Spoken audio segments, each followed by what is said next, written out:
Charlotte police have released body and dash cam video from the Keith Scott shooting. And this is footage you're about to see from one of the officers' body cams. Protesters have been asking for police to release this, plus the dash cam video, since Scott was shot and killed Tuesday. Both police, Scott's family, and even the city's mayor have said that those videos don't offer many answers in the overall investigation. Let's take a listen to that video. Legacy gripping his hand. Gripping his hand. Back up. I got right gun. Back up. Back up. You on? Huh? I don't know.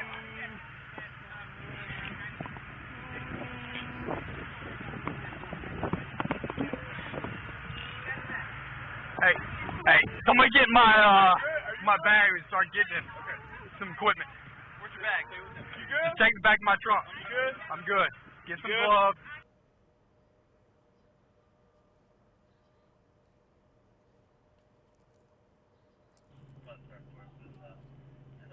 And what you're about to see right now is the dash cam video. Let's take a listen.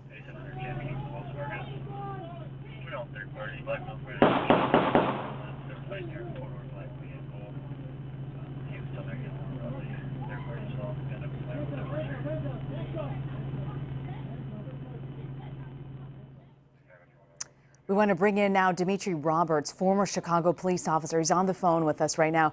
Dimitri, I take it you've had a chance to see this video. What do you make of it? I am reviewing the video now as we speak, but what I can say is up until this point, there's been sketchy information given by the Charlotte Police Department, by the chief of police, and further, this still says that where is the appropriate level of use of force or the justification for that use of force. What I do know is that a suspect backing away is not justification for a lethal use of force. Further, these officers had multiple chances to de-escalate this situation, given that they had already observed that Mr. Scott had a weapon while sitting in his vehicle. Let's remember, this is an open carry state. So the presence of a weapon does not pose an immediate threat to police officers. Now, there's multiple ways that this could have been handled, but we're going to see how this plays out moving forward. When you say there were multiple chances for a de-escalation, what do you mean? Well, it's just reported that these officers left the scene, put on their protective equipment, undercover officers, and came back and then engaged Mr. Scott after they already had identified that he had a weapon. So that in and of itself tells you, one, they could have just said, this is an open carry state. Mr. Scott has some marijuana. This isn't even relevant for us to be engaging. They weren't even there to deal with him. They were there on a surveillance to serve a warrant. I've been undercover. I've worked in these situations. I've worn plain clothes. And this doesn't seem like this should have been the right priority, dealing with the situation that they were there to deal with in the first place. Further, this underscores the importance of knowing who you're dealing with in the community. This man is an upstanding citizen. This man was someone who was a husband and a father and someone who didn't have any issues with the community. Okay? So if these officers knew and if there had been a better understanding of who was in these communities before they go in and take enforcement action, they would have never had this situation in the first place. But further, looking at this as a whole and looking at the totality of these circumstances, understand that there were multiple circumstances, there were multiple instances here for these officers to de-escalate this situation or completely take a different approach. Charlotte Police Chief Kerr Putney just said a short time ago that Scott was in possession of marijuana and a gun and that this was an issue of public safety. Well, I don't know where someone smoking marijuana becomes an issue of public safety.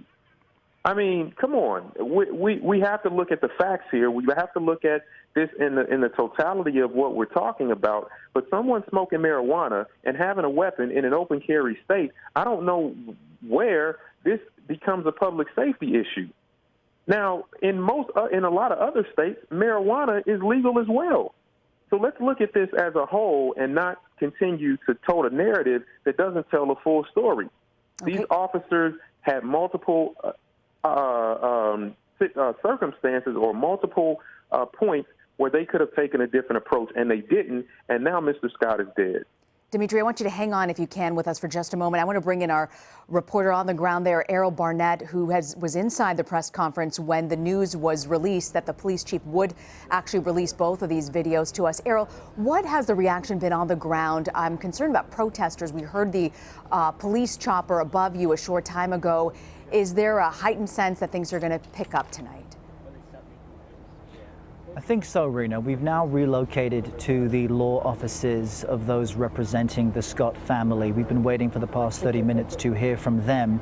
They, like us in the media, are likely still digesting this new footage released by the Charlotte-Mecklenburg Police Department. In that footage, as I'm sure you've seen by now, you can kind of sync up the sequence of events if you add it on to what Rakia Scott shot and released on Friday. In the body cam footage, you can now see clearly that police officers surrounded Mr. Scott's car.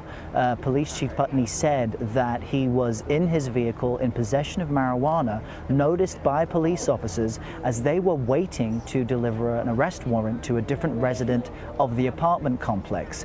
Once they saw that Mr. Scott had a weapon, they said he raised it. They then decided to leave the area and come back in tactical gear. It's why you see the police officers casually dressed but wearing bulletproof vests. The police officers tried to bust open the rear passenger window with a baton, ordering Mr. Scott to drop the gun. He apparently didn't comply. They continued to move around the vehicle. Mr. Scott then did exit the driver's side, standing with his back to one police officer and his side to the officer with the body cam. At that moment, the officer goes behind a vehicle parked next to Mr. Scott's, and you can see things from the dash cam video. In that perspective, it appears as if the officer wearing the red t-shirt and bulletproof vest is holding up his gun.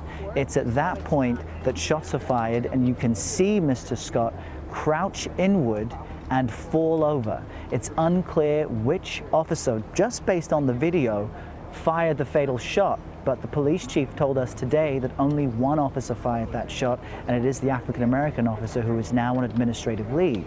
But I will say that in the body cam video, it's clear that by the time the police officer comes around the vehicle parked next to Mr. Scott's, by the time he is on the ground, you can see the African-American officer in the distance coming from behind yet another vehicle. So although the police chief made it clear today that this is being released in the interest of transparency and that no one piece of evidence makes this case, he also said that none of his officers will be charged for this and they were acting within the law.